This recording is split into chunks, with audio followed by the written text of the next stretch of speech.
Welcome to the Stafl Systems Insights video series. I'm Erik Stafl, President of Stafl Systems. Today's topic is lithium-ion chemistries as it pertains to cell selection in a lithium-ion battery pack. There are three primary categories of chemistries available today that one might consider for choosing for their battery pack application. The first category of chemistries are what I call high energy or high capacity chemistries. And these are denoted NMC, NCA, or sometimes LCO. So what this means is this is referring to some of the materials that are present in the cathode of the lithium-ion battery, which is on the positive side. For example, NMC is nickel, manganese, cobalt, NCA, nickel, cobalt, aluminum, and LCO, lithium, cobalt oxide. These together form essentially the high capacity, high energy density collection of chemistries that you would see on lithium-ion cells on the market today. The next category that is fairly common is LFP, lithium iron phosphate.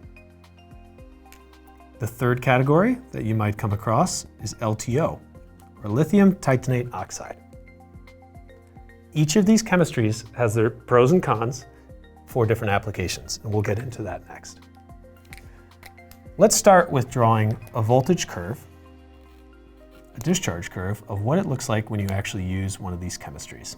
So what we'll do is, like we have in previous videos, plot the voltage of the cell over the depth of discharge of the cell, or DOD. So remember, 0% depth of discharge is fully charged, 100% depth of discharge is fully discharged. So let's start with NMC, NCA, and LCO type chemistries. These chemistries have the highest discharge voltages on a cell level. Typically you'll see 4.2 volts, some cells as high as 4.4 volts.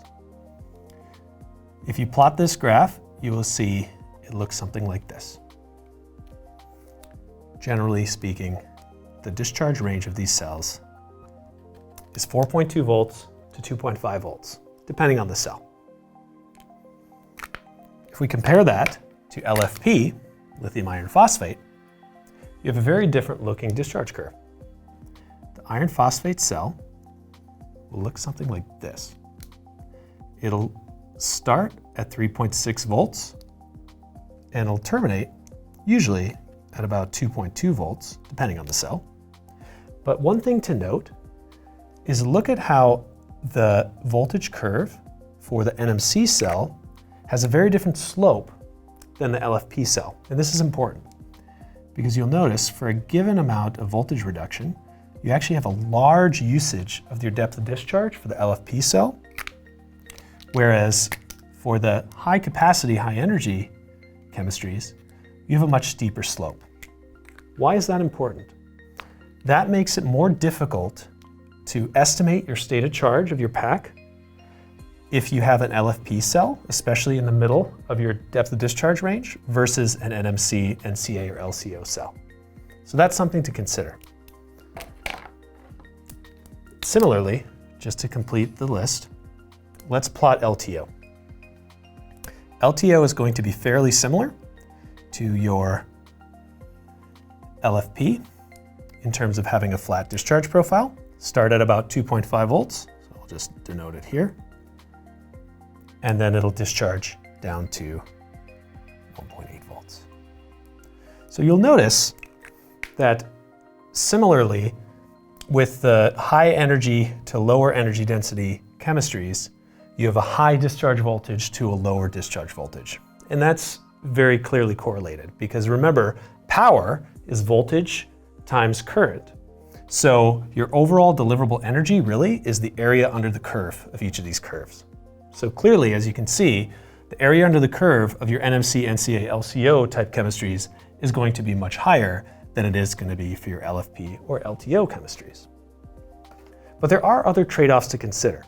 So for example, the cycle life of an LTO is higher typically than that of LFP, which is higher than that of NMC. So there's a trade-off between your energy density and your cycle life. Cycle life being how many times you can charge or discharge the cell before you reach 80% of the beginning of life capacity of the cell. So in many applications, for example, like start-stop mild hybrids or grid stabilization, LTO or sometimes LFP is a very popular chemistry for that because it's less important to have energy density for that application and more important to have cycle life. Whereas for a full EV application, the driving range is very important. So most of those packs are typically NMC or NCA. Occasionally you get LFP, but that's for more of the middle range of battery packs. Another factor I'd like to mention with these chemistries is there's a safety difference, and it's inversely correlated to the energy density. So generally speaking, your LTO and LFP chemistries are considered safer intrinsically than your NMC, NCA, and LCO chemistries.